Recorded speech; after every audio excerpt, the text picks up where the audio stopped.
Hey, what's up? Today I'm going to be breaking down how I make new Chicago drill beats for the likes of PGF Nuk and Shoebox Baby.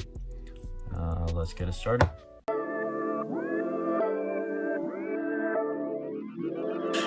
Kale, this shit is trash.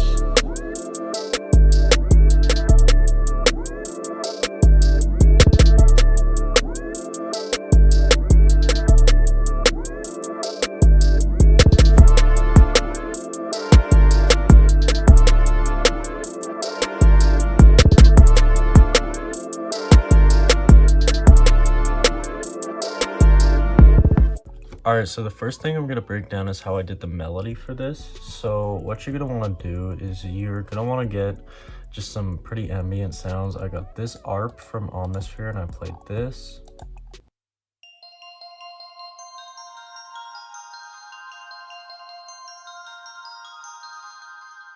Just some pretty simple first and third, or first and fifth of the chords. And then next I copied that exact pattern and then I did it down a semitone.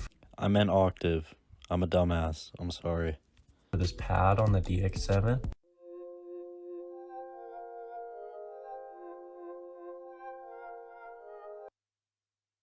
And what I ended up doing it with this is I half-timed it and then I put it through this gross beat preset that it's like a scratch, so it's like a record stop. And after I rendered that all out, I had it here on the playlist and I reversed it and then chopped it up accordingly so the chords were all correct. And I'll play that.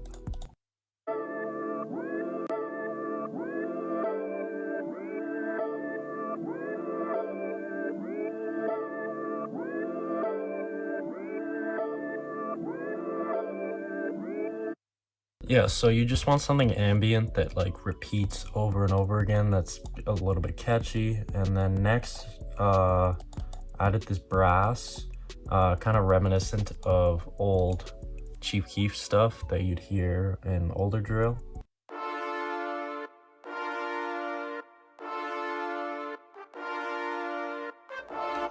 And that's just a one shot from an Internet Money kit.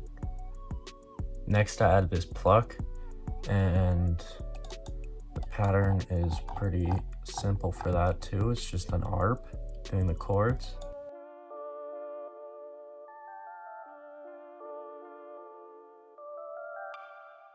And that kind of sits in the background as opposed to everything. And what I had on that is I half-timed it, I put a little bit of reverb, compression, and then some RC20 to make it a little more thin, and just, yeah, so something just simple and ambient that you can layer down in the background.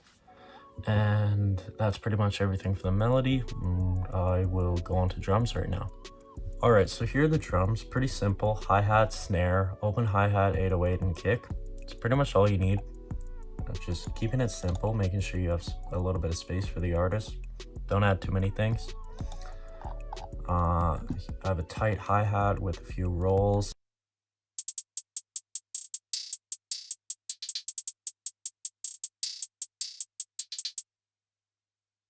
Next I added this snare with a weird bounce, so I just removed this snare and I moved it over here. So other than that, I can play that right now. I'll show you what I mean.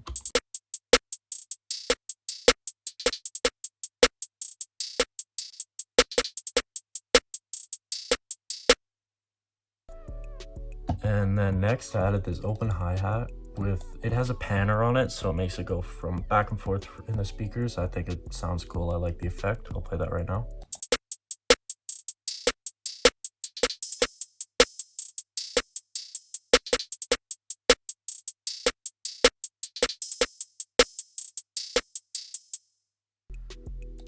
And then last but not least, kick and 808.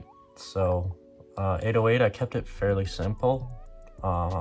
Classic pattern, we all do this, everybody does this. And then I added a little bit of a roll. And then of course throughout the arrangement, I changed it up a little bit and I cut pieces of it up. And so I can play that right now in context with the rest of the drum.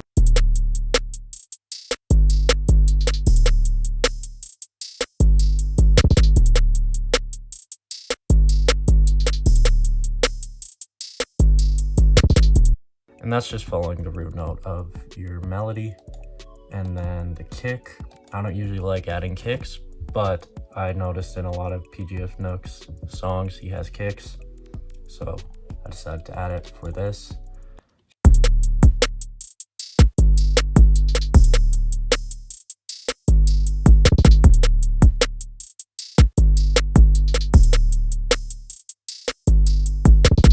Alright, and that's everything for the drums. I'll show y'all a little bit what I did for mixing. It's not really much, it's just leveling, but I'll show that right now.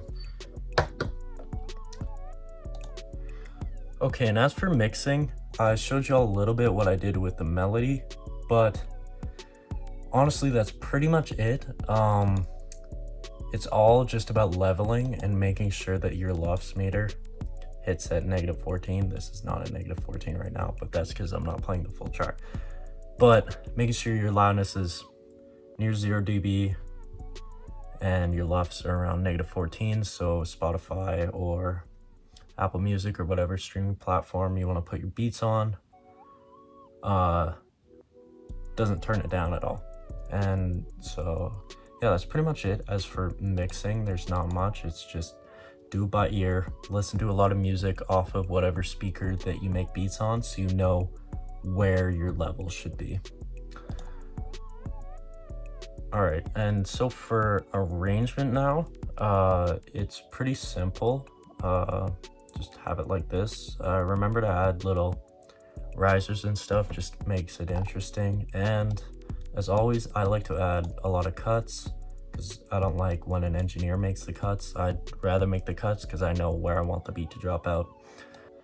And so yeah, risers, and I added this bubble thing because he uses that in a lot of his tracks, and I found that in like an old Lex Luger. Like I'm pretty sure everybody who's been making beats for more than a year has like a sound like this, if not this sound.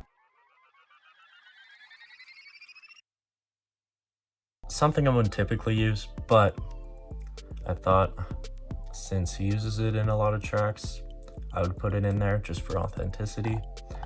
And besides that, there's not much. I have this automation going, and it's just a low pass filter for the main synth melody, just to keep it interesting. Once again, adding intrigue, so it's not just an 8-bar loop over and over again. All right, that was my PGF Nuk tutorial. Yeah, I hope you enjoyed it or got something out of it. Yeah, that's pretty much it. Like and subscribe for hopefully 3 weekly uploads. And I'll see y'all in the next video. Peace out.